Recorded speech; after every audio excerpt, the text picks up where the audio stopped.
8:43 as we take a look at that live shot from the Century Plaza Hotel and Spa on Burrard Street. Our guest this morning, Gail, you know all about ramen. Yes, you bet. Which is great because I've actually I'm going to admit it, I'm one of those people who has never gone into a ramen restaurant. You're going to have lots of ideas, lots of places to check out after this. Perfect. Let's start with something I'm familiar with, the little cup of noodles. Cup of noodles. So this is what really popularized ramen in the first place. In the 1950s, a gentleman named Momofuku Ando made instant ramen, and it went crazy around the world. In fact, there was a survey done in Japan of the most popular invention of the 20th century. It was instant ramen. It even outperformed karaoke and Pokemon. That's wild. Yeah, so I bet there's lots of college and university students out there that are very familiar with this. Oh, I think a lot of us were raised on that back in the late 80s, yes, early exactly. 90s. Nothing wrong with that. So several different kinds of noodles for options? Right. That's right. So it really depends on personal preference. The chef, the noodles could be skinny, fat, wavy, or straight. Gluten-free? Gluten-free. There are definitely options now for gluten-free, these rice noodles.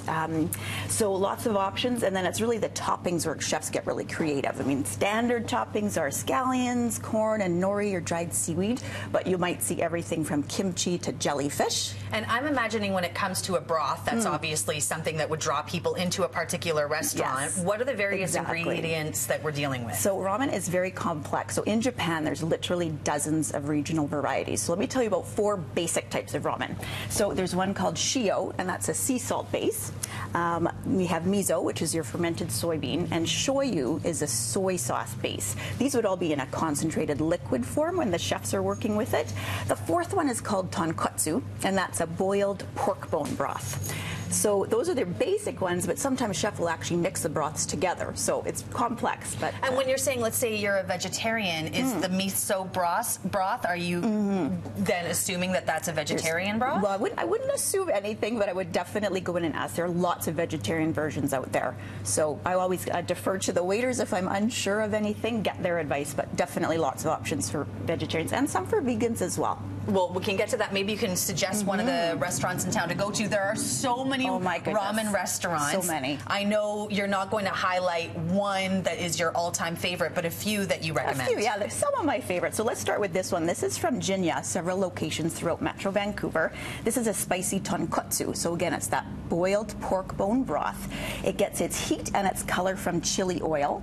It has the pork chasu, so that's braised pork loin, bamboo shoots. We have some wood-ear mushroom here, and you'll often see you can order an egg, a soft-boiled egg.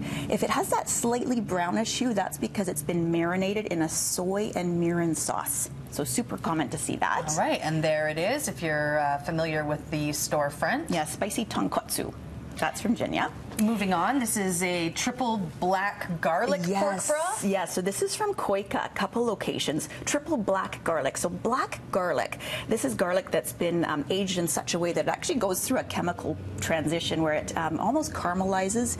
It gets a really earthy, little bit of a sweet flavor. It's got that umami. So you've probably heard of umami. It's that mysterious 5th taste that you can't quite nail down. And you really are painting a picture here about how complex these broths are. Exactly. Where was this one from again? So this is from Koika.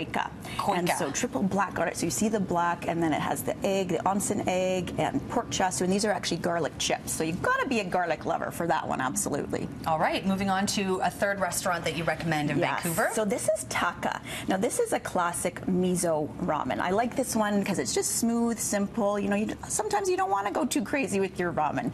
We have wood-ear mushroom here. Taka has a vegan option, so I really like that there is. You know, you can't find vegan options everywhere you go, but Taka is one of them. I want to tell you about something happening at Taka right now as well. They have a Giga Ramen Challenge. So they have a few of these enormous bowls from Japan that fit 5 of these servings. If you can eat all 5 in 30 minutes without running to the washroom, you get bragging rights. That sounds like lovely dinner entertainment. Yeah. Gail, thank you so much. Ramen 101. Now we know. Thank you. Breakfast Television continues after this. We'll have another look at your weather forecast.